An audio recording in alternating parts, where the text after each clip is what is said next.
friend.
Hello, good evening. Start.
Jai Jinendra, Hema ma'am. Are you available? Are you there here?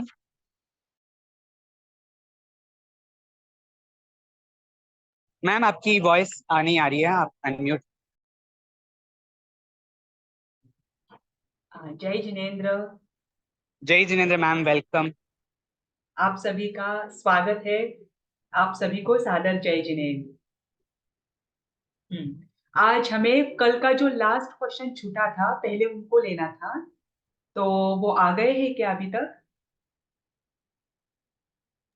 Yes ma'am. Yes ma'am, I am here. हाँ जी, प्रेरणा जी बोलिए. मेरा question था ma'am, अपन बोलते हैं third RA में जब युग्लिक का लास्ट के 15 महीने हो चाहे 9 महीने हो शेष रहते हैं, तब वो वापस युग्लिक को जन्म देते हैं। तो उस हिसाब से पहले चक्रवर्ती और पहले तीर्थंकर तीसरे आर्य में कैसे हुए? नहीं, ये तो तीसरे आर्य के अंतिम समय में हुए, पर ये जब जन्मे तब ये युगल रूप में ही जन्मे। तो फिर ऋषभदेव भगवान जो पहले तीर्थंकर बने, उनके थ्रू से जब युग्लिक के रूप में भरत चक्रवर्ती का मतलब उनके पुत्र के रूप में जब युग्लिक के रूप में भरत का जन्म हुआ, तो उस हिसाब से ऋषभदेव भगवान की आयु तो अंतिम रहनी चाहिए ना? तो उस तीसरे आर्य की जो अंतिम आयु है वही तो हम्म। ऋषभदेव भगवान की थी, जो 84 लाख पूर्व की थी। और जो हाँ। ऋषभदेव भगवान की आयु थी उतनी ही आयु भरत चक्रवर्ती की थी, 84 लाख पूर्व ही। पर इतना है कि ये युगलिक नहीं थे, ये युगल रूप में जन्मे, पर ये युगलिक नहीं थे। क्योंकि युगलिक की गति कौन सी होती है? मात्र देवगति, और इन दोनों का मोक्ष हुआ है क्योंकि कर्म भूमि का प्रारंभ हो गया था। अच्छा, उनके ऊपर वो रूल अप्लाई नहीं होता फिर? नहीं, क्योंकि वो पूरी तरह से युगलिक, कल्प वृक्ष भी नहीं है, वैसी भूमि भी नहीं है। अब भूमि में अभी तक क्या थी? मात्र स्निग्धता थी, अब वृक्षता भी आने लग गई है। तो अब हम्म। वो कर्म, वो भूमि नहीं रही, अब वो कर्म भूमि बन रही है। और उसकी शुरुआत में ही इनका जन्म हुआ, क्योंकि तो ये कर्म भूमि में ही से ही तो जीव मोक्ष में जाता है। बस हम्म, इतना है कि उसका एंड था भोग भूमि का, और हम्म। कर्म भूमि की शुरुआत थी। इसीलिए कुछ कुछ बातें उनको वहां से मिली और कुछ कुछ बातें तो कर्म भूमि से मिली। तो ये मैम ऋषभदेव भगवान ही फर्स्ट हुए जिनके ऊपर ये 9 महीने या 15 महीने का जो अंतिम समय का काल बताया गया है युग्लिक का, वो अप्लाई नहीं हुआ? नहीं हुआ। उनके नहीं, और भी युगलिक ऐसे थे कि जिनके साथ कुछ ना कुछ घटनाएं घटती थी, जैसे कि सुनंदा थी। अब हाँ, युगलिक जो थे सुनंदा, जैसे युगल है वो साथ में मरते थे और साथ साथ में ही में। जन्म लेते थे। पर हम्म। सुनंदा नाम की युगलिक ऐसी थी कि उसका जो युगल भाई था वो पेड़ की वृक्ष की जो टहनी है वो उस पर हम्म। गिर गई और वो मर गया। हम्म। तो तो मतलब युग्लिक की उसका भी युगल अकाल भाई मर मृत्यु गया थोड़ी साथ में, होती है मैम? विवाह ऋषभदेव के साथ हुआ। मतलब कुछ, हर एक युगलिक के साथ कुछ ना कुछ घटा। मतलब कंपलसरी नहीं है कि हर एक युगलिक के साथ घटा हो, लेकिन वो कर्म भूमि का प्रारंभ था, इसलिए ऐसी विचित्र घटनाएं वहां पर घट रही तो मैम युग्लिक की भी अकाल मृत्यु होती है फिर? नहीं होती। युगलिक की कभी भी अकाल मृत्यु नहीं होती, वो तो कर्म भूमि का प्रारंभ था। इसीलिए सुनंदा का युगल देवलोक गया। परंतु ऐसा युगलिक के साथ नहीं होता है, युगलिक कभी भी अकाल में नहीं मरते। ओके मैम, जी हाँ। Thank you. मैम आपका मैम आवाज विशाल थोड़ा दिस कम साइड। आ रहा है, थोड़ा माइक सेट कीजिए ना। मेरा आवाज मैम कम आ विशाल रहा दिस है? साइड, थोड़ा एक कम आ क्वेश्चन रहा था। है, हाँ। एक मिनट, हाँ, वॉइस तो क्लियर है। जी मैम, माइक सेट आपने जैसे कीजिए बोला माइक। कि भरत जी और भाव ऋषभदेव भगवान की आयु सेम थी, लेकिन हाँ दिगंबर परंपरा में माना गया है ऋषभदेव भगवान के मोक्ष हो जाने के बाद भरत जी ने उनके जिनालय बनवाए कैलाश पर्वत पे, और 72 प्रतिमाएं उनकी स्वर्ण रूप में, जो भी उनका वैभव था, बहुत बड़ी बड़ी विराजमान कराई। तो हाँ क्या मतलब ये आपने जो आयु सेम बताई, ये फिर कैसे हाँ, पॉसिबल बराबर है? ये है। आपकी मत है? कैसे आयु समान थी? मतलब इनकी भी 84 लाख पूर्व थी और उनकी भी 84 लाख पूर्व थी। पर भरत चक्रवर्ती और ऋषभदेव साथ में तो नहीं जन्मे। ऋषभदेव के पुत्र भरत चक्रवर्ती है, तो वो ओके। उनके जब उनका विवाह हुआ उसके बाद तो भरत चक्रवर्ती जन्मे, तो वो भी उसके बाद जिएंगे ना, क्योंकि 84 लाख पूर्व तक है। वैसे आयु सेम होती है मतलब हाँ, इन ऐसे टर्म्स आयु ऑफ? से दोनों भी 84 लाख पूर्व के। तो ऐसे उस टाइम बाहुबली भगवान की भी फिर सेम रही होगी, जो उनके दूसरे नहीं, पुत्र थे? बाहुबली का ऐसे कोई वर्णन नहीं आया। होगी तो उनकी ही आसपास ही, क्योंकि वो भी तीसरे आर्य में ही जन्मे थे, जी। तो उसके आसपास ही होगी। लेकिन ऐसा एग्जैक्ट वर्णन मेरे पढ़ने में नहीं आया कि उनकी भी 84 लाख पूर्व हो। क्योंकि अगर वो उनके पुत्र थे तो वो भी पुत्र थे और सेम टाइम में जन्म लिया हाँ तो इन गुणधर्म में हाँ, दोनों सेम का। टाइम में भले ही जन्मे हो, पर सबकी आयु सेम हो ये नहीं कह सकते। अब भरत चक्रवर्ती कैसे पहले चक्रवर्ती थे तो उनके बारे में बहुत वर्णन आ जाता है। जी हाँ, बाहुबली भरतेश जी वैभव वो एक पूरा ग्रंथ कामदेव मिलता है थे। हम लोगों को। भरतेश हाँ वैभव एक पूरा ग्रंथ मिलता है। जी जी। हाँ, तो तो ये उनका जो आयु वर्णन जो तो मिल मैक्सिमम जाता है है। ना, ये 84 लाख वर्ष पूर्व मैक्सिमम आयु है उस आर्य की, ये भी कह सकते हैं। कर्म भूमि के मोक्ष में जाने के लिए मैक्सिमम आयु 84 लाख पूर्व चाहिए। इससे ओके। ज्यादा अगर आयु हो तो जीव मोक्ष में नहीं जाता। मोक्ष में नहीं जा सकते? नहीं जाता, तब वो वो कहाँ देव। जाएगा? स्वर्ग जाएगा? हम्म, तब कम कहाँ हो तो जाएगा फिर? जाएगा। सॉरी? अगर उससे कम हो तो जा सकता है। और ज्यादा हो तो? नहीं, फिर वो देवगति। देवगति ना, ओके, स्वर्ग हाँ यानी कि उस काइंड ऑफ समय तो स्वर्ग। मैम देवगति हो युगलिक हो जाएंगे ना वो। 84 लाख से अगर ज्यादा हुआ है तो वो युगलिक की श्रेणी में आ जाएंगे हाँ, फिर। वो युगलिक काल का ही हाँ, इसलिए समय उनकी रहे। Yes yes yes ma'am. Ma'am मेरा एक ही क्वेश्चन था मैम, जो आपने अभी तक पढ़ाया ना, तो उसका पीडीएफ प्लीज शेयर करो जी ना। जी नहीं, मैं दे देती हूँ। मेरे पास वो 2 सतीजियों का मुझे और कुछ वर्णन मिलता है क्या, इसके लिए मैं रुकी हूँ। बाकी आपका सारा मैटर दे ओके, तो क्योंकि मैम वो अगर पीडीएफ रहता है ना, तो एक बार रिवाइज नहीं, करने से हो सबके जाता है पीडीएफ पूरा काम। जी जी ओके सबके पीडीएफ आपको ओके, मिलने वाले हैं, यूनिट वाइज दे देंगे। Thank you ma'am.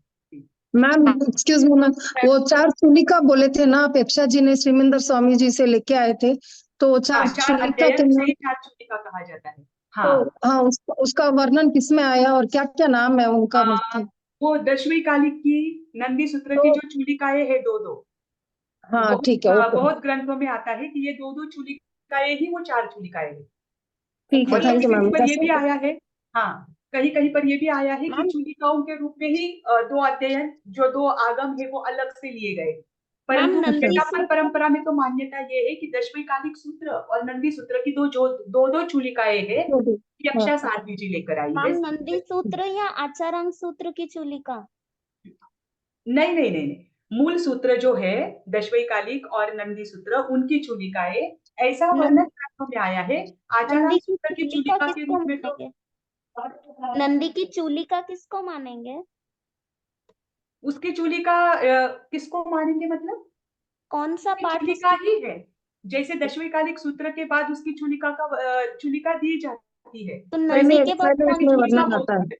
क्योंकि नंदी मैंने के तो बाद मूल सूत्रों के बारे में सुना है, आचारांग सूत्र को तो हम पहला आगम मानते हैं ना, अंग नंदी के की हिंदी सूत्र चूलिका है वो। तो नहीं है। जी। नंदी की चूलिका तो नहीं है। नंदी तो अपने आप में फुल नंदी, उसके बाद चूलिका तो नहीं बताई गई उसमें। अच्छा, आपके पढ़ने में नहीं है, ठीक है, है फिर मैम, मैं है भी ना। एक बार के लिए कंफर्म कर लेती हूँ और हम्म, आपको बता देती हूँ, ओके मैम, चलेगा? जी, ओके। ओके, ठीक है। अभी आगे थैंक का यू। है, ताकि हमें ये भी करना है। आज ट्रेडिशन ऑफ तीर्थंकर ऋषभ देव भी शुरू करना है। अब कल हम कहाँ थे, चौथे आर्य में आने वाले थे।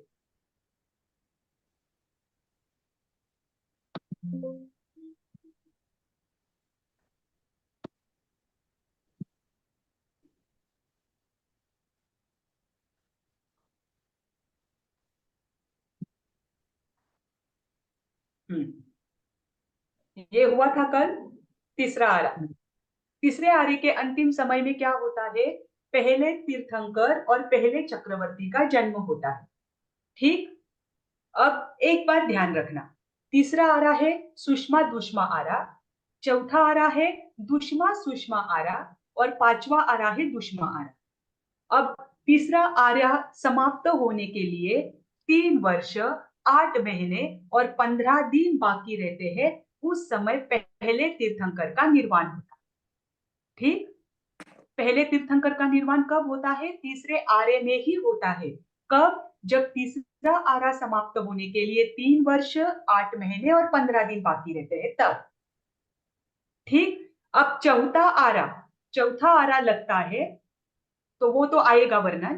पहले मैं ये बताती हूँ कि चौथा आरा समाप्त होने के लिए 3 वर्ष 8 महीने और 15 दिन बाकी रहते हैं, तब 24वें तीर्थंकर का निर्वाण हो। ठीक, 24वें तीर्थंकर कौन थे, भगवान महावीर। जब चौथा आरा समाप्त होने में 3 वर्ष 8 महीने और 15 दिन बाकी थे, तब 24वें तीर्थंकर का निर्वाण हुआ और 5वां आरा लगा। अब 5वां आरा समाप्त होने में वापस वही टाइम पीरियड, 3 वर्ष 8 महीने और 15 दिन बाकी रहते हैं, तब अंतिम कल्कि का मरण होता है सौधर्मेंद्र के हाथ से। वो अंतिम कल्कि का वर्णन तब आएगा, मैं आपको बताऊंगी। उसके बाद धर्म का विच्छेद होता है। अंतिम अंतिम केवली या मैम कौली, क्या बोला आपने? नहीं, कल्कि केवली तो होती कल्पी, थी ना 5वें आर्य में। Okay okay. 5वें आर्य में बस केवली का निर्वाण हो सकता है, जन्म तो उनका चौथे आर्य में ही होता है। कल्कि आपको उसका वर्णन में बताऊंगी जब 5वें आर्य का वर्णन आएगा। तो वो कल्कि जो होता है, उनको सौधर्मेंद्र मारते हैं और उसके बाद 4 एक भवअवतारी जीव क्या कर लेते हैं, संलेखना ले लेते हैं और वो अपने जीवन का कल्याण करते हैं। उसके बाद धर्म का विच्छेद होता है और फिर 3 वर्ष 8 महीने और 15 दिन जाने के बाद छठा आरा लगता है। ठीक, मतलब 5वां आरा खत्म होने के बाद छठा आरा लगता है, 3 वर्ष कल की 8 महीने वो कल की 15 होने के दिन के बाद बाद ऐसा। और वो 4 एक भवअवतारी जीव जब अपने संलेखना करके देवगति को प्राप्त करते हैं, उसके बाद 3 वर्ष 8 महीने और 15 दिन के बाद छठा आरा लगता है। ठीक, अभी देखिए चौथा आरा जो होता है ये कर्म भूमि का आरंभ है। तीसरा आरा समाप्त होने में कुछ समय शेष रहता है, तभी कल्पवृक्ष की शक्ति क्या हो जाती है, क्षीण हो जाती है। आज तक जमीन कैसी थी, स्निग्ध थी। पहले दूसरे तीसरे आरे की जब तक भोग भूमि है तब तक जमीन स्निग्ध होती है। छठे आरे में जमीन रुक्ष होती है। जहां पर जमीन मात्र स्निग्ध हो और जहां पर जमीन मात्र रुक्ष हो, दोनों जगह पर अग्नि कभी नहीं। ठीक, क्योंकि अग्नि होने के लिए जमीन की रुक्षता भी जरूरी है और जमीन में स्निग्धता भी जरूरी है। बराबर, जब तक जमीन आपकी चिकनी है तब तक भी आपके वहां पर अग्नि का निर्माण नहीं होगा।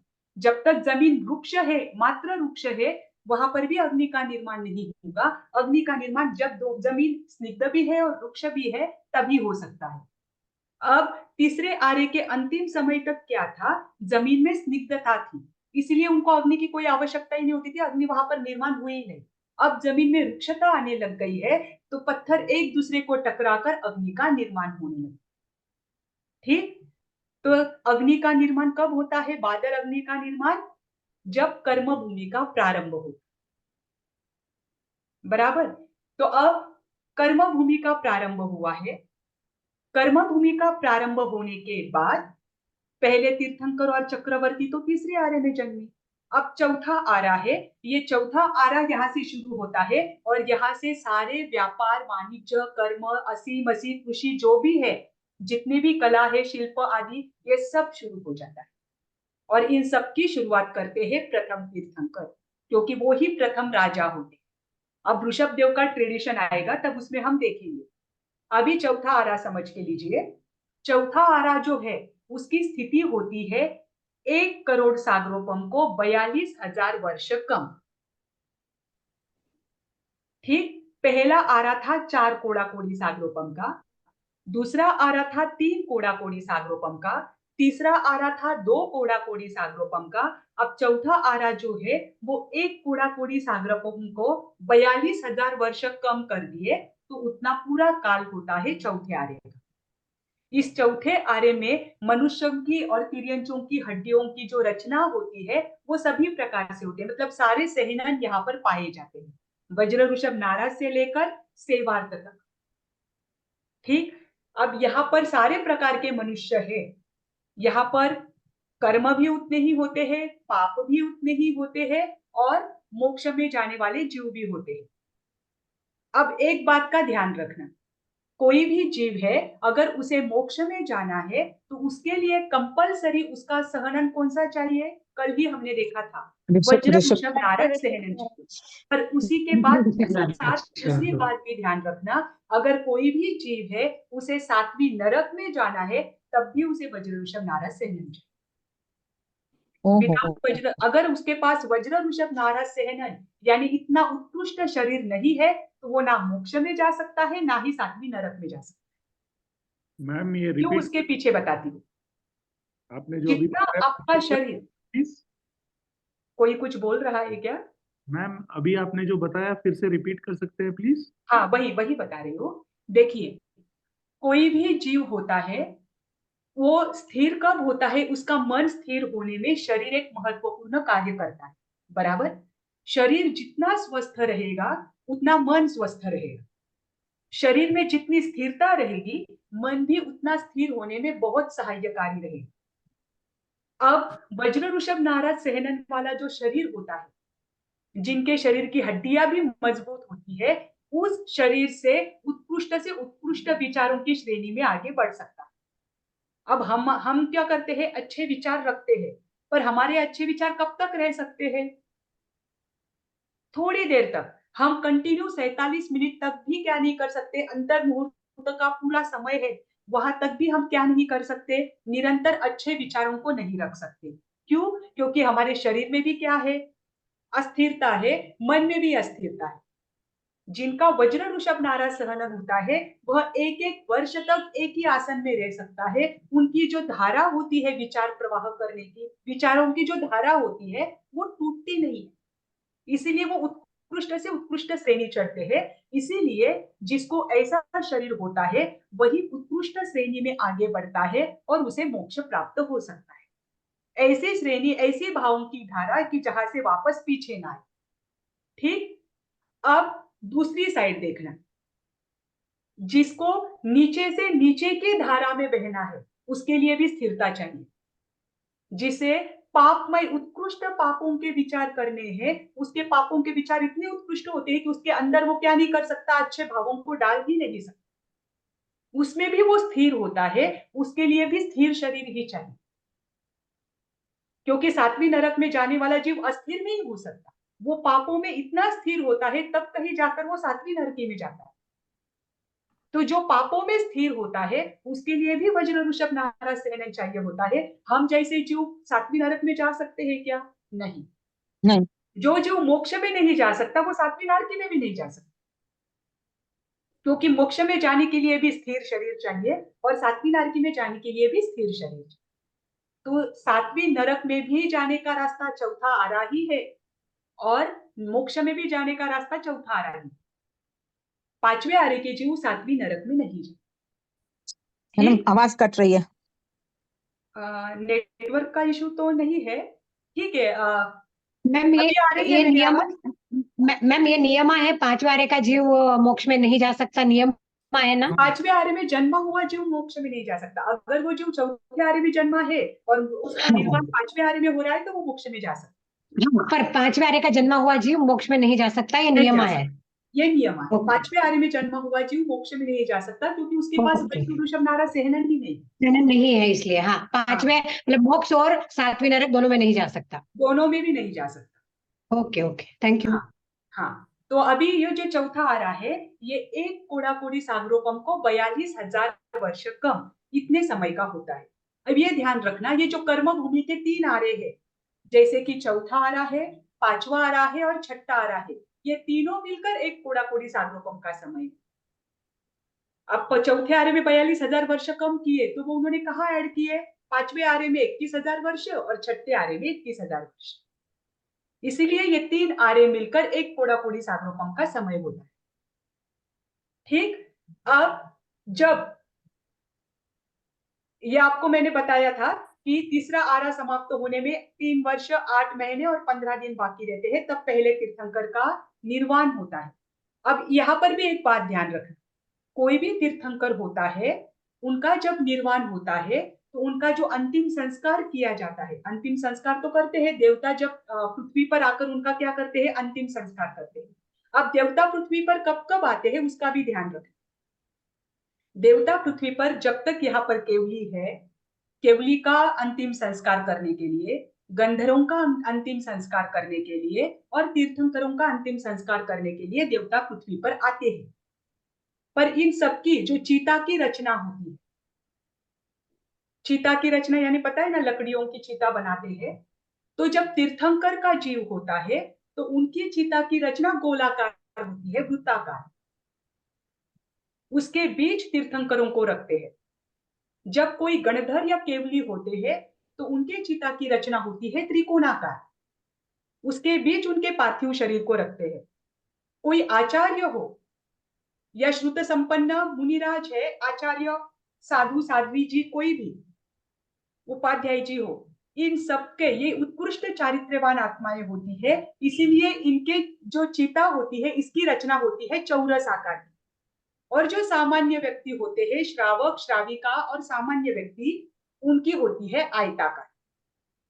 ठीक, क्या होते हैं मैडम उनकी, क्या होती है? आयताकार, रेक्टेंगल, अच्छा। रेक्टेंगुलर शेप में होती है।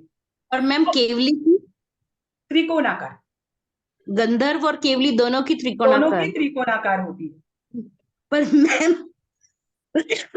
तीर्थंकर का शरीर तो कपूर की तरह उड़ जाता है ना मैम, तो पर उनको देवता अगर अपना नहीं देखिए, तीर्थंकर का नहीं, वो युगलिक का होता है, क्योंकि तीर्थंकर की जो अस्थि की ये होती है ना राख, वो सौधर्मेंद्र अपनी सुधर्म सभा में लेकर जाता है। तो मैम फिर बोलते हैं ना तीर्थंकर का शरीर भी कपूर की तरह उड़ जाता है बोल के। उड़ जाता है मतलब वो जल जाता है, तो उसका कुछ ये नहीं होता है, कपूर के भांति उड़ जाता है मतलब जल्दी जल जाता है। लेकिन उनकी जो अस्थियां रहती है उस शरीर की, उनका तो विसर्जन देवता नहीं करते। सुधर्म जो सभा है देवताओं की, वहां पर उसको रखा जाता है और उस पर जिनालय का निर्माण किया जाता है। तो जितनी भी हाँ, चौबीसियां हुई युगलिकों है का अंतिम सबका संस्कार जिनालय है।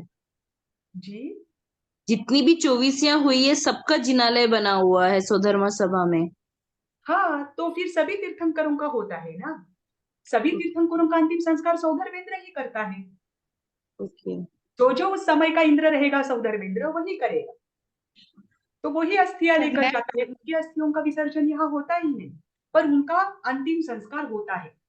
हाँ, अंतिम संस्कार किसका नहीं होता? युगलिकों का नहीं होता, क्योंकि युगलिकों का शरीर जो है, कहीं कहीं पर वर्णन ये आया है कि वो कपूर के भांति उड़ जाता है, और कहीं कहीं पर वर्णन ये आया है कि उनके शरीर को देवता लेकर क्षीर समुद्र में रख देते। हेलो दोनों मैम। भी वर्णन आए, पर दोनों भी समय में युगलिकों का अंतिम संस्कार नहीं है।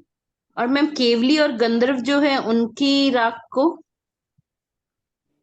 केवली और गंधर की राख का वर्णन तो मैंने तो कभी पढ़ा नहीं है, पर मुझे नहीं लगता कि उनकी राख को भी यहाँ पर रखते होंगे, क्योंकि वो चरम शरीरी जीव है। ओके और मैम। जो भी चरम शरीरी जीव होता है उनका शरीर अंतिम होता है शरीर, इसीलिए कोई भी देवता आते हैं तो वो उनके राख का क्षीर समुद्र में ही विसर्जन करते हैं। Okay ma'am, thank you ma'am. यहाँ पर तो नहीं रहते हैं।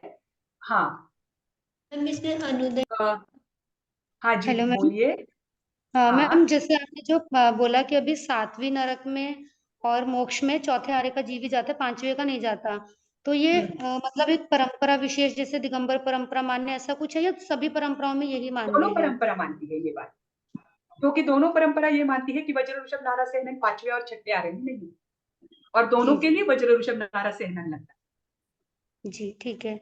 और मैम जो आपने वो 5 वर्ष 8 महीने 15 दिन का बताया था, पहले तो आपने बताया था कि वो ये बाकी रहने पर 24वें तीर्थंकर का निर्वाण होता है, हाँ 5वें आर्य के। वो 3 वर्ष है। हाँ 3 वर्ष 8 महीने और 15 दिन।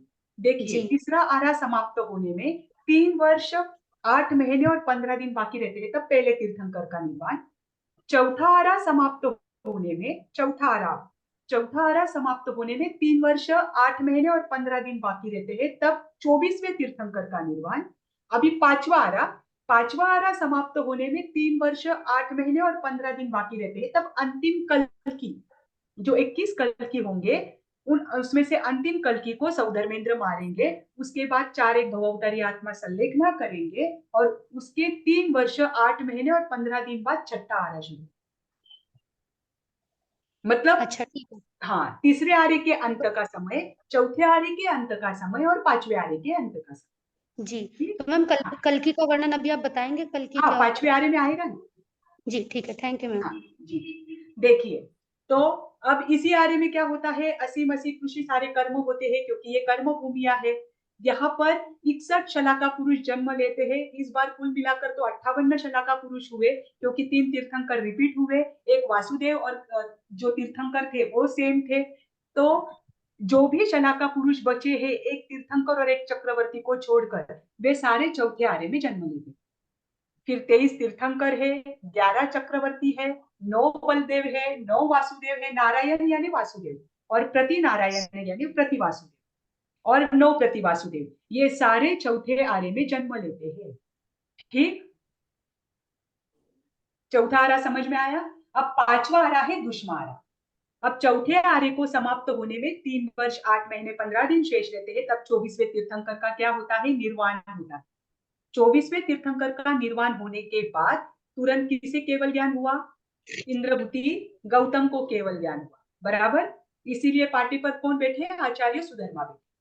पर इस चौथे आर्य में जिन जिनका जन्म हुआ है, वो 5वें आर्य में क्या कर सकता है, मोक्ष को प्राप्त कर सकता है। पर जैसे ही ये 5वां आरा लगता है, 5वें आर्य के साथ 10 बोलों का विच्छेद होता है।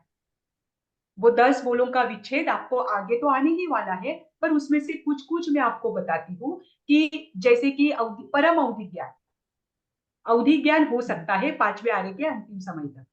परम अवधि ज्ञान जो है वो मन पर्याय ज्ञान, केवल ज्ञान जिनकल्पी मुनि का भी वर्णन आएगा। वो फिर 5 चरित्र में से 3 चरित्र जैसे कि सूक्ष्म संपराय, परिहार विशुद्ध, यथाख्यात चारित्र, ऐसे बहुत सारी बातें हैं। इनका क्या हो जाता है, 10 बातें हैं, उनका लोप हो जाता है। अब ये 5वें आर्य के जीवों को इसकी प्राप्ति नहीं हो।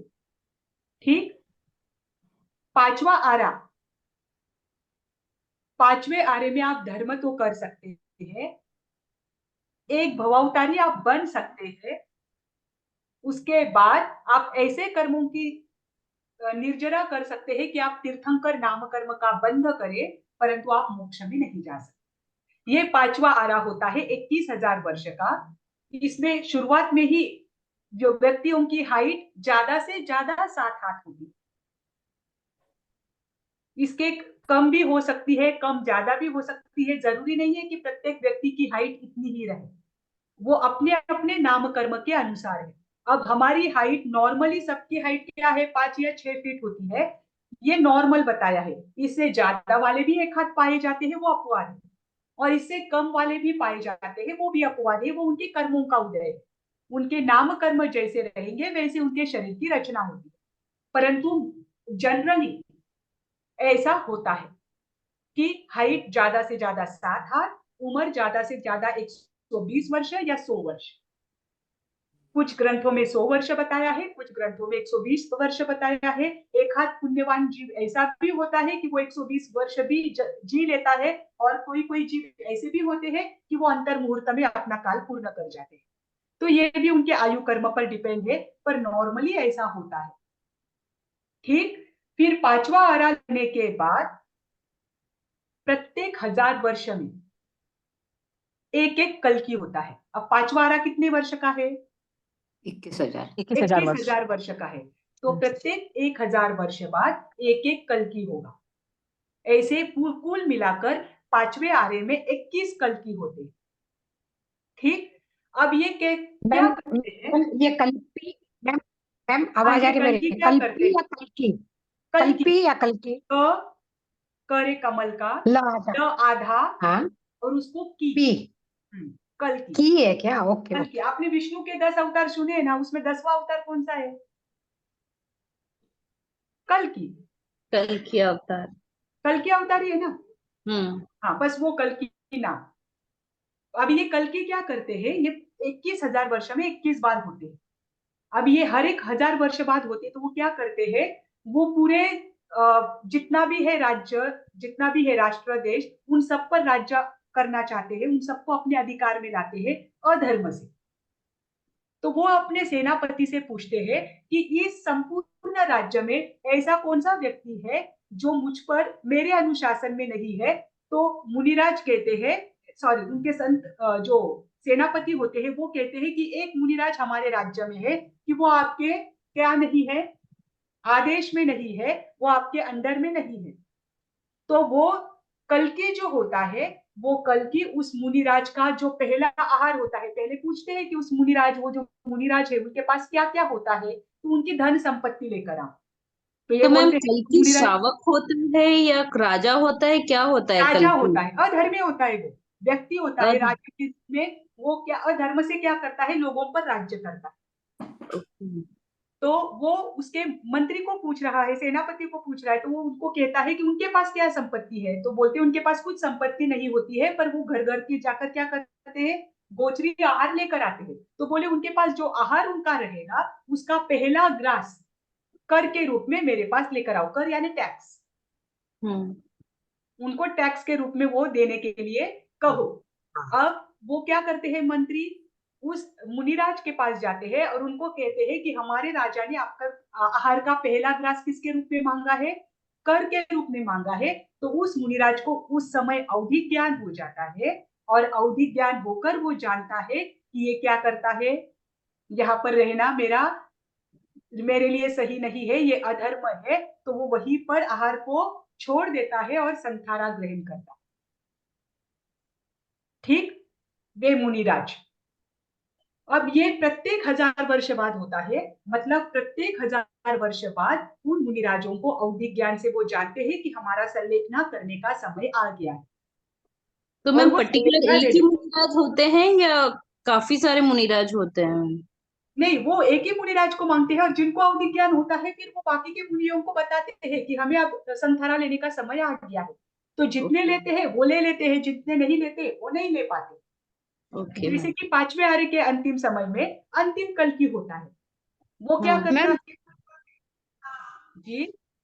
जी, जैसे ये जो अभी आपने कल की बताया, तो ये मतलब पहले से निश्चित है ऐसा कुछ, हाँ, या कोई निश्चित भी है, ऐसा? क्योंकि वो, हाँ निश्चित है, क्योंकि वो उसके कर्म ही इतने उत्कृष्ट होते हैं, वो इतना अधर्मी होता है कि उस अधर्म में वो क्या करता है, संत मुनियों की, उनकी भी बहुत हत्या होती है, उनके साथ बहुत अत्याचार होता है, ये कल्कि ही करता है। फिर तो कल्कि को क्या करता है, मुनिराज संथारा ले लेते हैं, ये इंद्र जो होता है वो क्या करता है, ऐसा वर्णन आदि पुराण में आया है कि इंद्र उस कल्कि की हत्या करता है और उसका पुत्र जो है वो वापस धर्म की स्थापना करता है। मतलब इस दुश्मन में धर्म तो रहेगा, लेकिन कैसे रहेगा, हानि भी होती रहेगी, वापस धर्म की स्थापना भी होती रहेगी, वापस पुनः थोड़ी हानि भी होगी, वापस पुनः धर्म में स्थिर आने वाले करने वाले लोग भी आएंगे, ये थोड़ा कम ज्यादा चलता रहे। तो मैम कल्कि का पुत्र वापस धर्म की स्थापना करेगा? हाँ, कल्कि का पुत्र ही करता है, ओके मैम मैम। कोई क्योंकि एग्जाम्पल है इस काल में ऐसा कौन कल्कि हुआ? जैसे एक बताया था चतुर्मुख नाम का कल्कि भगवान महावीर के निर्वाण के 1000 बाद हुआ था, 1000 वर्ष बाद, उसका वर्णन आदि पुराण में आया है। उस समय चतुर्गुप्त। मुनिराज को अवधि ज्ञान हुआ, उन्होंने संत सतीजियों को चेताया, जो चेत गए उन्होंने उनके साथ संलेखना कर लिया, जो नहीं चेते वो ऐसे ही उनकी हत्या कर दी गई। तो उस मैम समय नाम क्या उनकी बताया हानि हुई, कल्कि का? अत्याचार, कल्कि का नाम क्या बताया मैम? चतुर्मुख, चतुर्मुख नाम के एक चतुर्गुप्त। कल्कि हुए थे भगवान महावीर के निर्वाण के 1000 वर्ष पश्चात। मैम कल्कि का मतलब राक्षस होता है क्या? ऐसे तो नहीं कह सकते कल्कि का मतलब राक्षस होता है, परंतु हाँ वो अधर्म वृत्ति वाला ही होता है। उस मनुष्य कल्कि का मैं अर्थ नहीं बता सकती, मनुष्य ही। क्योंकि कल्कि को देखिए, कल्कि को जो वैदिक परंपरा है वो कल्कि को एक भगवान का अवतार मानती है। भगवान विष्णु उनके जो भगवान है, उनके जो पूजनीय देव है विष्णु, उनका 10वां अवतार उनको मानती है कि वो आकर धर्म की स्थापना करे। तो तो हम मैम कल्कि इसमें को, तो एक ही कल्कि का अवतार का है, यहाँ हाँ पे अपने पास वो तो 21,000 एक ही, कल्कि। जी नहीं वो एक ही को मानते हैं, परंतु अपने शब्द तो दोनों जगह सेम है। अगर आप कल्कि को राक्षस ही उसका अर्थ निकालोगे तो फिर वहां पर क्या हो जाती है, उनके श्रद्धा में अंतर आ जाता है। वो तो बोलते हैं कि हम तो उनको भगवान का अवतार मानते हैं, तो उसका अर्थ तो मैं नहीं कह सकती, परंतु अपने यहाँ जो कल्कि बताए हैं आदि पुराण में, वह कल्कि अधर्मी होते हैं ऐसा बताया है, और उनके जो पुत्र होते हैं वे धर्म की रक्षा करते हैं। मैम जैसे जैन जैन आगम में आदि पुराण में इसका वर्णन आया हुआ है क्या? हाँ, आदि पुराण में बहुत डीप में दिया है कल्कि का वर्णन, और नहीं, बाकी पर जो अपने है, आगमों में कहाँ पे है मैम? देखिए कल्पसूत्र में भी इसका वर्णन है, परंतु कल्कि का वर्णन वहां पर नहीं है। जो हस्तिमल ओके। जी महाराजा है, उन्होंने जैन धर्म का हाँ मौलिक इतिहास लिखा हुआ है, उसमें भी बहुत डीप में हाँ वर्णन हाँ, कालचक्र आदि का। कल्कि का। हाँ कल्कि का है, ओह कल्कि का वर्णन आदि पुराण में ही मिलेगा, हाँ, मैम तिलोई ओके पन्नती में ओके। भी नहीं, क्योंकि मिलेगा। कल्कि शब्द ही आज पहली बार ही सुना। हाँ हाँ जी हाँ, जी जी, क्योंकि इसका दिगंबर कल्कि शब्द ही परंपरा में पहली ज्यादा है। बार सुना। देखिए पहली ये बार ओके कल्कि ओके। शब्द का प्रयोग है, ये श्वेतांबर परंपरा में नहीं हुआ है, इसका प्रयोग ज्यादातर हम्म, दिगंबर परंपरा के ग्रंथों में हुआ है।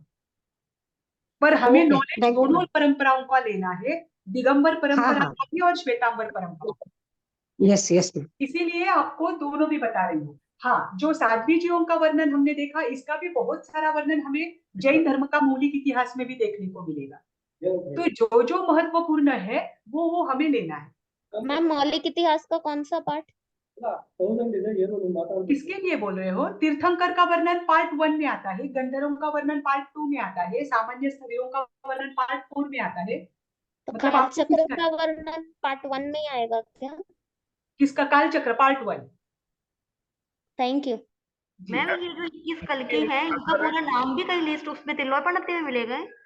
हाँ, आदि पुराण और तिलोय पन्नती दोनों जैसे अभी ग्रंथ। वर्तमान समय में भी हम ऐसे आसपास कोई है 21,000 वर्ष का, तो अभी आसपास नियर में कौन से कल्कि होने वाले हैं? जैसे अभी अभी इनका जन्म हो नहीं, चुका है। वो नाम मेरे पढ़ने में नहीं आया, पर अगर मुझे कुछ पता चलता है कभी भी भविष्य में कोई जी विद्वान मिलता है, मुझे पता चलता है, तो मैं आपके साथ शेयर जरूर करूंगी। जी जी मैम, जैसे अभी हम किसी को देख सकते हैं नहीं कि हमारे आसपास में भी है या नहीं है वो ऐसी चीज। हाँ, वो तो नहीं कह सकती, पर मैं इतना कह सकती हूँ कि अवधि ज्ञान और एक भवअवतारी बनने के चांसेस 5वें आर्य में पूरे पूरे हैं। जी अवधि ज्ञान मैम भी पर प्राप्त कर सकते हैं और एक भवअवतारी आत्मा भी बन सकते हैं। Yes yes. मैम सुनिए ना, एक जो कल्कि है उनकी मैक्सिमम आयु भी तो 72 ही होगी ना? हाँ, उससे कम भी हो सकती है। देखिए, हाँ, 70 मतलब 72 मैक्सिमम नहीं कह 72 हो सकते, सकती है। 100 ईयर्स 72 नहीं कह सकते। जो शुरुआत में है उनके 100 to 120 ईयर्स हो सकता है। जैसा जैसा आरा बदलता जाता है, उस समय की जो जो उत्कृष्ट आयु या आयु नॉर्मल आयु है वो उनको प्राप्त हो सकती है, क्योंकि 5वें आर्य के अंतिम समय में जो कल्कि रहेंगे या जो मनुष्य रहेंगे उनकी उत्कृष्ट आयु तो 20 वर्ष की रहेगी। हाँ हाँ सभी हाँ। कल्कियों की समान आयु है ये हम नहीं कह सकते, क्योंकि वो अलग अलग समय में हो रहे हैं ना। मैम और एक 1000 वर्ष में तो पूरी भूमि चेंज हो जाती। मैम एक प्रश्न है। जी कल्कि एक साधारण मनुष्य ही होता है, राइट? हाँ, बस उतना ही जान। Thank you. साधारण मनुष्य होता है, लेकिन अधर्म इतना ज्यादा होता है कि वो सब पर राज्य करना चाहता है और स्वयं को ही वो देवता मानता है कि मेरे ही आज्ञा में हर एक जीव रहे। तो महावीर उसका अधर्म इतना बढ़ता है। जी स्वामी भगवान के बाद 1000 वर्ष के बाद पहले जो कल्कि हुए उनका नाम चतुर्मुख था, जी और 1000 वर्ष के बाद दूसरे कल्कि कौन थे? हाँ, वो नहीं पता मुझे नाम। मैंने एक कल्कि का वर्णन पढ़ा हुआ है, उसमें कहीं दूसरे कल्कि का नाम नहीं आया। इसीलिए मैंने कहा कि आज तक तो मुझे पता नहीं है, पर अगर कोई विद्वान मिलते हैं, उनसे अगर मुझे जानकारी मिलती है तो वो मैं आपके साथ शेयर कर दूंगी। Thank you. जी जी। तो अभी देखो, तो ये 5वां दुष्मा आरा शुरू हुआ। नाम ही क्या है? दुष्मा है, मतलब यह दुख है। बस इतना है कि छठे आरे के समान दुख ही दुख नहीं है, थोड़ा सा धर्म भी है कि जिसके आधार पर हम अपना कल्याण कर सकते हैं। धर्म, ये हमारा भाग्य है कि हमें इतना अवसर तो मिला है कि हम धर्म की आराधना करके स्वयं का कल्याण करके स्वयं को आगे प्रगति पथ पर ले जाए, क्योंकि हम शुरुआत में ही हुए हैं। अभी 5वां आरा शुरू होकर मात्र 2600 साल हुए। ठीक, तो अब देखिए, ये 5वें आरे में शुरुआत में होती है 100 से 120 तक आयु। शुरुआत में उनकी हाइट होती है 7 हाथ की। जैसे जैसे आगे आगे जाते हैं वैसे वैसे कम होती जाती है। 5वें आर्य की शुरुआत में 14 पूर्वधारी मुनिराज होते हैं। ये 600 वर्ष तक सूत्र ज्ञान की परंपरा बहुत अच्छे से चलती है। इसके बाद एक एक एक एक ज्ञान का लोप होता जाता है। मैम प्लीज पार्डन, आपकी आवाज कट गई थी बीच में। हाँ 14 जी, पूर्वधारी अब आ होते रही हैं है मेरी वहां आवाज? से। अब आ रही है मेरी आवाज? यस मैम, 14 हाँ पूर्वधारी होते हैं वहां से, प्लीज हाँ, पार्डन। देखिए, 5वें आर्य की शुरुआत में 14 पूर्वधारियों की परंपरा चलती है। जो श्रुत ज्ञान है वो बहुत अच्छे से चलता है, लेकिन 600 वर्ष के बाद धीरे धीरे धीरे धीरे क्या होता है, श्रुत ज्ञान का भी बहुत सारा विच्छेद होना शुरू हो जाता है। हमने सुना है कि देवर्षि गणिक क्षमा श्रमण ने जब आगम लिखे तब 84 थे, लेकिन आज 84 आगम हमारे पास उपलब्ध नहीं है। अब ये आगम भी कम कम होते जाएंगे, और जब 5वें आर्य का अंतिम समय रहेगा तो कहीं कहीं ग्रंथों में ये वर्णन आता है कि कोई भी 4 आगम रहेंगे। लेकिन मैंने श्वेतांबर परंपरा के जो ग्रंथ पढ़े हैं उसमें आया है कि दशमैकालिक सूत्र के मात्र 4 अध्ययन रहेंगे। देखिए, कहीं कहीं पर ये बताया है कि 4 आगम ही अंत में रहेंगे, पर श्वेतांबर परंपरा के जो ग्रंथ मैंने पढ़े हैं उसमें आया है कि दशमैकालिक सूत्र जो है, जिसमें साधु साध्वी जी के आचारों का वर्णन है, उसके भी पहले 4 अध्ययन ही रहेंगे। उसी के आधार पर जीव क्या करेंगे, अपना कल्याण करेंगे। उतना ही ज्ञान उनके पास रहेगा, उतने ही ज्ञान के आधार पर वह अपने साधुत्व का भी पालन करेंगे, श्रावक श्राविका अपने व्रतों का भी पालन करेंगे और अपने जीवन का कल्याण करेंगे।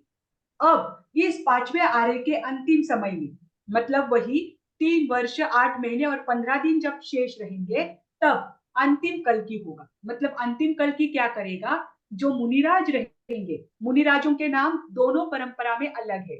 दिगंबर परंपरा कहती है भावलिंगी नाम के मुनिराज, और श्वेतांबर परंपरा कहती है दुप्पसह नाम के आचार्य। ठीक, ये दोनों उस समय साधुत्व में रहेंगे, वो उस राज्य में रहेंगे, और जो अंतिम कल्कि है वो वही करेगा, अपने मंत्री को कहेगा कि मेरे अंडर में कौन नहीं है। मंत्री कहेंगे कि मुनिराज नहीं है, तो उन मुनिराज को पहला ग्रास जो आहार में मिलेगा वो कर के रूप में मांगेगा। तो मुनिराज पहचान जाएंगे कि अब हमारा संथारा करने का समय आ गया है, तो वो क्या करते हैं, आहार को पलटाते हैं और वहीं पर बाकी के साधु संतों को कहते हैं कि अब हमें रहना उचित नहीं है, यहीं पर हम संलेखना कर लेते हैं और अपने जीवन का कल्याण करते हैं, क्योंकि अब रहना योग्य नहीं रहेगा। तो उस समय उस आचार्य के साथ एक साध्वी जी, एक श्रावक और एक श्राविका, इसका वर्णन दोनों संप्रदायों में सेम है कि ये चारों जीव एक साथ संलेखना करेंगे, संथारा लेंगे और क्या करेंगे, देवलोक को प्राप्त करेंगे, पहले देवलोक में जाएंगे। उस समय दुप्पसह आचार्य को क्या होगा, औधिक ज्ञान होगा। औधिक ज्ञान से वो जानेंगे कि क्या है, अब हमारा संथारा करने का समय आया है। और ये चारों भी एक भवावतारी जीव रहेंगे। एक भवावतारी यानी बीच में एक भव वो देवलोक का करेंगे और वहां से अपनी आयु पूर्ण करके महाविदेह क्षेत्र में जाकर मोक्ष को प्राप्त करेंगे। मतलब एक ही भव उनका बाकी है देवगति का। ठीक, ऐसे वो एक भवावतारी जीव रहेंगे। अब आप सोचिए, पांचवें आर्य के अंतिम समय में स्थिति कैसी रहेगी। ज्यादा से ज्यादा उनकी 20 वर्ष की उम्र रहेगी, उसमें भी झुक जाए तो हड्डियां टूट जाए, इतना कमजोर उनका शरीर रहेगा। झुकते ही उनकी हड्डियां टूट जाएगी, ऐसा इतना कमजोर शरीर उनका रहेगा, फिर भी उनके भाव इतने उत्कृष्ट रहेंगे कि उसके आधार पर वो एक भवावतारी रहेंगे। ये एक भवावतारी जीव पांचवें आर्य के अंतिम समय तक रहे, कभी बीच में जन्म लेते रहेंगे। पर इन चारों का वर्णन आगमों में आया है कि ये चार क्या है, अंतिम समय में होने वाले एक भवावतारी जीव है। उसमें चतुर्विद संघ के चारों भी आधार है, साधु जी भी है, साध्वी जी भी है। मैम एक क्वेश्चन था मेरा जी मैम, पूछूं? हाँ बोलिए। जैसे आपने बताया ना, अंतिम समय में 20 वर्ष की आयु रहेगी, 20 वर्ष की आयु रहेगी और झुकते ही हड्डियां टूट जाती है, तो वहां पे एक भवावतारी वो भी हो सकते हैं, वो जीव भी हो सकता है? हाँ, एक भवावतारी तो कोई भी हो सकता है, हम भी हो सकते हैं, क्योंकि ये भावों के आधार पर है। पर मोक्ष में नहीं जा सकते, क्योंकि मोक्ष में जाने के लिए वज्र ऋषभ नारद सहन चाहिए। वो हाँ, वो तो समझ में आया, पर जो ये 20 वर्ष की आयु वाला जीव है वो भी भावों की उत्कृष्टता से एक भवावतारी हो सकता है? हो सकता है, हो सकता है। अभी जैसे मरुदेवी माता का जीव था, ग्रंथों में वर्णन आया है कि मरुदेवी माता का जो जीव था वो पिछले जन्म में वृक्ष था। अब वृक्ष क्या होते हैं, वो तो एकेंद्रिय जीव है। हाँ हाँ हाँ, वो एकेंद्रिय जीव रहकर भी तो एक भवावतारी जीव था। ओके, ठीक है वो ना, नहीं क्योंकि पता अगले था जन्म मुझे, में तो पता चला। मनुष्य बने, मनुष्य बनकर मोक्ष में गए। यस यस यस, बहुत सारी बातें ऐसी है मैम, नहीं कॉन्सेप्ट क्लियर हो रहा है, नहीं पता थी, अभी अभी पता चल रही है। नहीं, मैं भी आपकी वजह से पढ़ रही हूँ, इससे मेरा भी तो ज्ञान बढ़ यस रहा है। यस हाँ, तो यस मैम, पांचवें वेरी आर्य के अंतिम समय में ये चार एक भवावतारी जीव रहेंगे। ये अपना संलेखना करके अपना अंतिम मरण सुधारेंगे और उसके बाद शाम को ही क्या होगी, धर्म का विच्छेद होगा। उसके बाद जिस दिन कल्कि मरेगा, उसके बाद 3 वर्ष 8 महीने और 15 दिन बाद छठा आरा शुरू होगा। अब जब छठा आरा शुरू होगा तब बहुत प्रलय होगा, बहुत सारे जीव मरेंगे और जो बचेंगे उनको देवता ले जाकर गंगा और सिंधु नदी के वहां पर जो गुफाएं हैं वहां पर उनको रखेंगे। मतलब छठे आरे के जीव गुफाओं में रहेंगे। ठीक, तो वो छठे वहां पर, अब वो गुफाओं में रहेंगे। छठे आरे में भूमि ऐसी है, इतनी रुक्ष बन गई है कि अग्नि का भी क्या होगा, वहां पर विच्छेद होगा।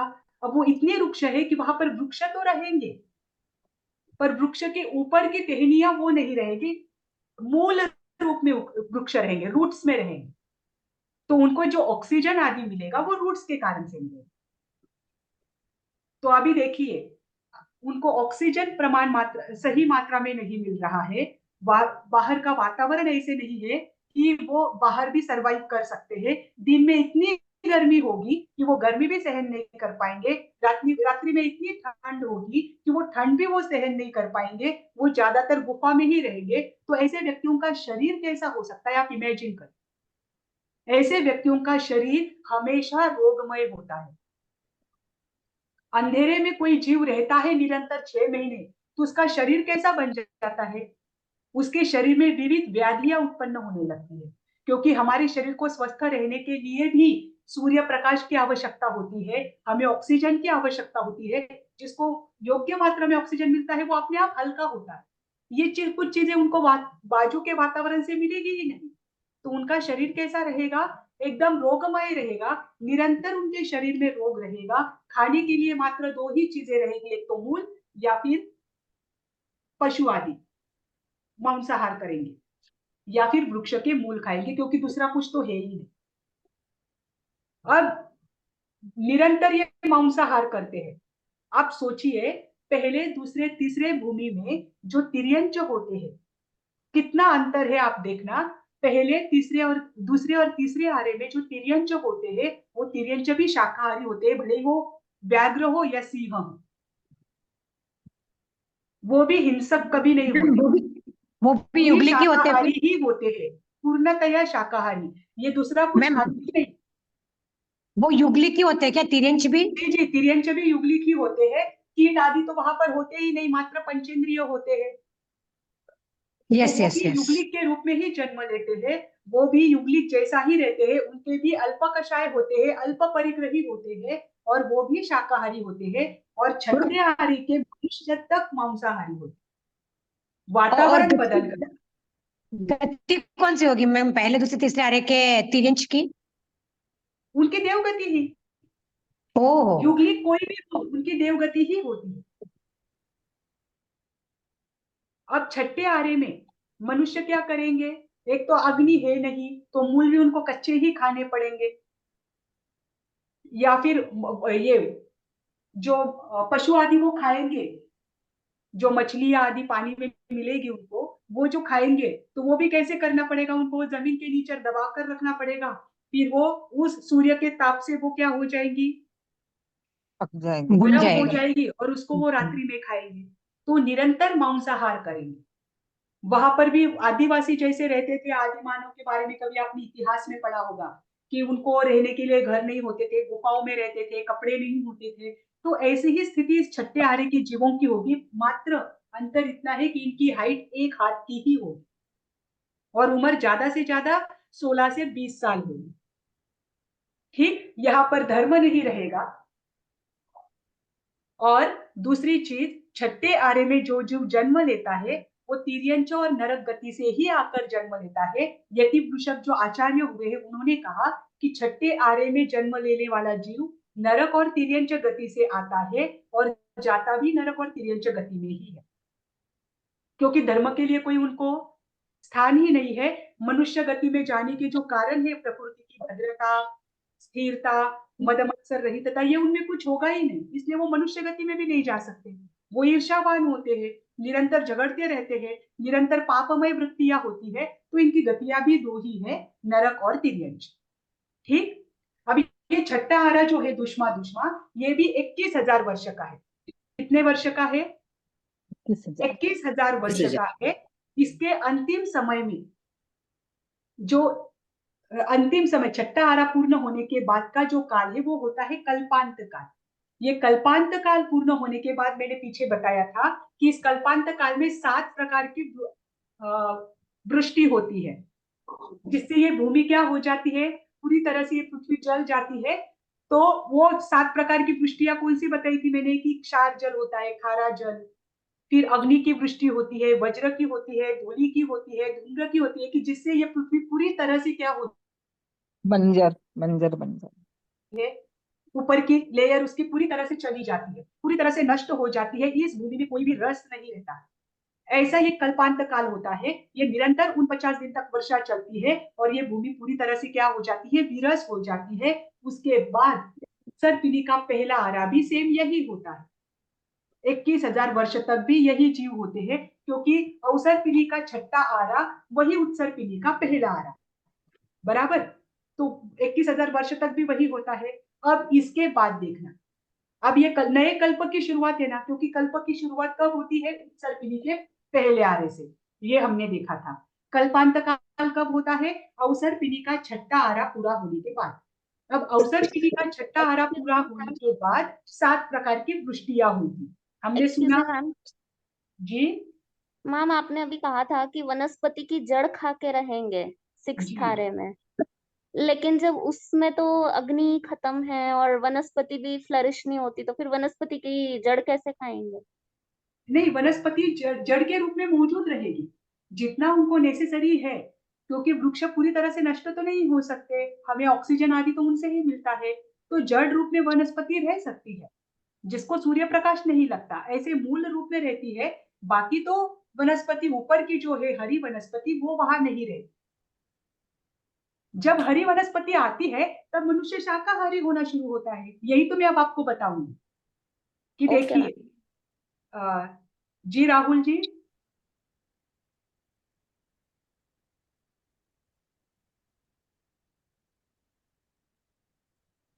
आपकी आवाज नहीं आ रही। मैम करिए, एक प्रश्न है। हेलो। हाँ मैम बोलिए। आपने बताया कि छठे आरे के एंड में सिंधु किनारे गुफा में रहेंगे, करेक्ट? हाँ, एंड में नहीं, शुरुआत में गंगा और सिंधु दोनों नदी, ये दो नदियां शाश्वत है, ये हमेशा रहेगी। मतलब ये गंगा और सिंधु जो अभी करंटली गंगा और सिंधु कहा जाता है वही नदी आप बता रहे हैं? नहीं, अभी जो नदियां है ना हमारे पास वो बहुत शॉर्ट में है, उसकी शुरुआत जो है वो बहुत आगे से हुई है, भरत क्षेत्र का पूरे 6 खंडों को विभाजित करती है, इतनी बड़ी वो नदियां है। हमें बस थोड़ा सा पार्ट मिलता है, उसकी जो शुरुआत है वो हमें नहीं मिली। वो तो बहुत बड़ी नदियां है। आप सोचिए पूरे भरत क्षेत्र को 6 खंडों में विभाजित करने वाली जो 2 नदियां है वो यही है, गंगा और सिंधु। जैसे हमें पूरा भरत क्षेत्र अभी तक नहीं मिला जो 32,000 देशों का है, हम नहीं कह सकते कि इसके आगे हमें और कहाँ क्या मिलेगा। जैसे जैसे खोजबीन होती जाएगी वैसे वैसे पता चलेगा। वैसे ही गंगा और सिंधु नदी का उगम जो है और वो कहाँ कहाँ से बहती है वो तो हमें आगे आगे के क्षेत्र मिलेंगे तभी पता चलेगा, लेकिन इतनी छोटी ये नदियां नहीं होती क्योंकि ये शाश्वत नदियां हैं। राइट, तो जहाँ शुरुआत है वहां के जो गुफाएं हैं वहां रहेंगी क्या? हाँ, वहां पर देवताओं के आधार पर ही वो जाएंगे, देवता ही उनको ले जाकर वहां पर सेफ प्लेस है इसलिए रख देंगे। ओके, ये हम नहीं जा सकते खुद। Right, thank you. हाँ, तो फिर अभी उत्सर्पिणी काल से क्या होती है? कल्प काल की शुरुआत होती है, एक काल चक्र। अब अवसर्पिणी काल के एंड में क्या हुआ? कल्पांत काल हो गया। अब उत्सर्पिणी के 21,000 वर्ष जाने के बाद तो वापस क्या होगा? 7 प्रकार की वृष्टि होगी, 7 प्रकार का पर्जन्य होगा। तो ये 7 प्रकार उसके अपोज में रहेंगे, जैसे पुष्कर का होगा, अमृत का होगा, क्षीर का होगा। जहां पर खार का हुआ था उसकी जगह पर 7 दिन निरंतर दूध की वर्षा होगी, घी की वर्षा होगी, जिससे शरीर जो भूमि है भूमि में स्निग्धता आएगी। अमृत की वर्षा होगी, औषधि की वर्षा होगी, इससे क्या होती है? भूमि स्निग्ध बनेगी और भूमि में 24 प्रकार के धान्य अपने आप उगने लगेंगे, वातावरण स्थिर हो जाएगा। कब? उत्सर्पिणी काल का दूसरा आरा 21,000 वर्ष होने के बाद, 49 दिन जाने के बाद। तो बहुत सारे ग्रंथों में आपको आया है, जब पर्वों का वर्णन आएगा तब मैं आपको बताऊंगी कि हमारे बहुत सारे ग्रंथ ऐसे हैं जहां पर बताया है कि जो आषाढ़ शुक्ला पूर्णिमा के बाद 49 दिन निरंतर वहां पर क्या होती है? वर्षा होती है। उसके बाद पहली बार मनुष्यों का मन शांत होता है, प्रकृति को वो स्वीकार करता है और मांसाहार छोड़ने का वहां पर निश्चय करता है। तब हम उस दिन को हम पर्युषण पर्व के संवत्सरी के दिन में मनाते हैं। तो ये जब संवत्सरी पर्व आएगा तब मैं आपको बताऊंगी। हाँ राहुल जी बोलिए। जी मैम, अभी थोड़ी देर में क्लास होने वाली है। जी जी जी। हाँ, तो तो सभी ये से कुछ अनाउंसमेंट जो आप कर सकते हो या मैं। हाँ, इस सैटरडे को आपकी टेस्ट होगी, ऑनलाइन टेस्ट। आपको 10 क्वेश्चन भी दिए जाएंगे, 5 मिनट की टेस्ट रहेगी, आपको तुरंत मार्क्स भी भेज दिए जाएंगे।